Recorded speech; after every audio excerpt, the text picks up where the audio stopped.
नमः शिवाय।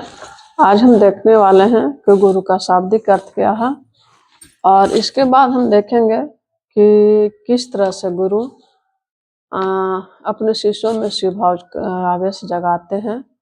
उसके बाद हम देखेंगे कि मेढक सांप के मुंह में बैठा है और मगन होकर के पतंग पकड़ने की फेर में है और भूल गया है कि वो काल के गाल में बैठा है।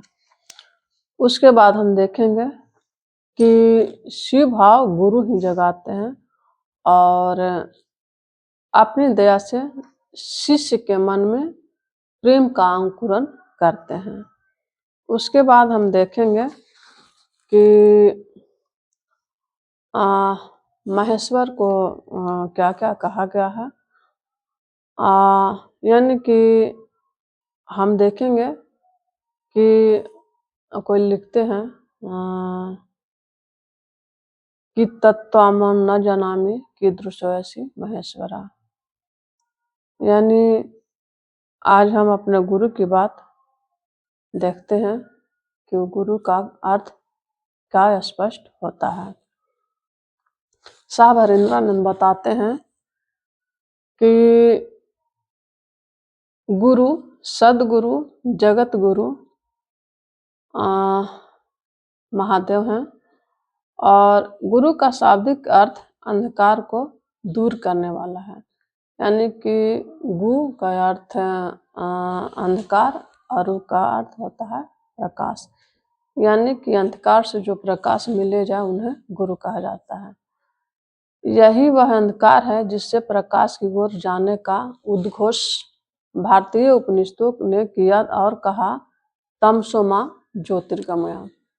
धरती पर भौतिक रूप से अंधेरा है। दिन के तेज उजाले में भी अगर कमरे के खिड़की व दरवाजे बंद कर दिए जाए तो अंधेरा हो जाता है। जहां अंधेरा होता है वहीं प्रकाश की व्यवस्था करनी होती है।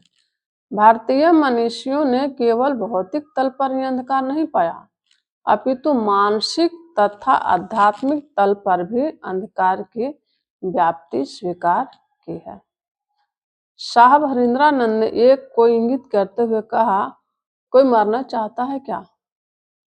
मनुष्य किसी दूसरे की इच्छा से जन्म लेता है और इस धरती पर रहने की इच्छा के बावजूद मृत्यु को प्राप्त करता है। वे कहते हैं जागतिक सुख सुविधा के आकर्षण में जीव सत्य से विमुख और विस्मृत हो जाता है, अपने को पूर्ण कर्ता समझ दुख पाता है, फलता वह हताश और कुंठा में जीने लगता है। सर्प के मुख के भीतर मेढक मगन होकर पतंगा पकड़ रहा है और भूल गया है कि वह काल के मुंह में बैठा उसका आहार है। मेढक भोजन के लिए कीड़ों को पकड़ेगा ही, किंतु अगर उसे अनुभूत है कि वह सांप के मुंह में है तो अनिवार्य की पूर्ति के बाद जीवन रक्षा के उपाय भी सोचेगा। साहब आगे बताते हैं कि मनुष्य के मन प्राण पर आच्छन्न इस अंधकार को विदीर्ण करने का उत्तरदायित्व वहन करने वाले को गुरु कहा गया है। सामान्य गुरु के संबोधन में सदगुरु और जगत गुरु का बोध भी समाविष्ट होता है। गुरु को ब्रह्मा विष्णु और महेश ही नहीं बल्कि पर ब्रह्म माना गया है। गुरु शिष्य को शिव बनाते हैं। वे शिष्य भाव को परमात्म भाव से युक्त करते हैं। शिष्य में शिव भाव का संचरण सुनिश्चित करने के कारण ही कोई गुरु होता है। शास्त्र की बात करते हुए वे बताते हैं निर्वाण प्रकरण में कहा गया है कि जो दर्शन वाणी और स्पर्श से शिष्य में शिव भाव का आवेश जगाते हैं वे गुरु हैं। दर्शन के श्लोक में उद्धृत करते हुए कहते हैं दर्शनात् स्पर्शात् शब्दात् कृपया शिष्य देह के जनयेतया समावेश संभवम सही देशिक। यानी व्यक्ति स्वभावतः जगत के आवेश में जीता है और गुरु शिष्य के मन में शिव भाव का आवेश उत्पन्न करते हैं।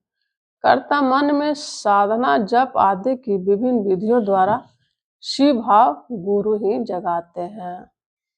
वे मात्र अपनी दया से ही शिष्य के मन में परमात्मा भाव का अंकुरण कर देते हैं। सदगुरु की दया ही जीव को शिव बनाती है। भारतीय आध्यात्मिक परंपरा एक मत से इनकी पुष्टि होती है। विश्व सार तंत्र में कहा गया है कि गुरु कृपा ही मोक्ष का मूल्य है। हाँ।